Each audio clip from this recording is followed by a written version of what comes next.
நான் பண்ண dental implant வந்து சைனஸ்க்கு உள்ளால போயிடுச்சு அப்படின்னு என்னோட டென்டிஸ்ட் சொன்னாரு. இது நடக்குமா?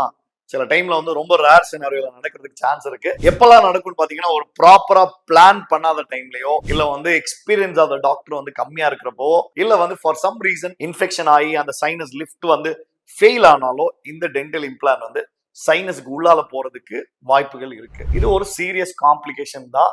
ப்ரொவைடட் சைனஸ்குள்ளாலே இருந்துட்டு இருந்துச்சுன்னா சைனசைட்டிஸ் மாதிரியான ப்ராப்ளமை கிரியேட் பண்ணலாம்.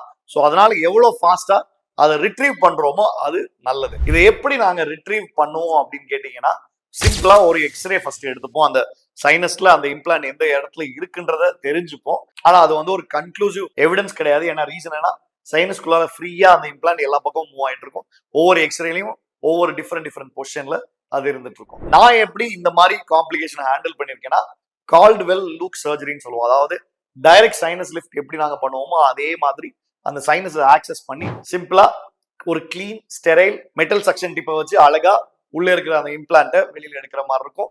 கொஞ்சம் வந்து நம்ம ஸ்டெரைல் சலைனை வந்து இரிகேட் பண்ணாலும் சில டைம்ல வந்து அந்த இம்ப்ளான்ட் நம்மளை நோக்கி வந்துடும்.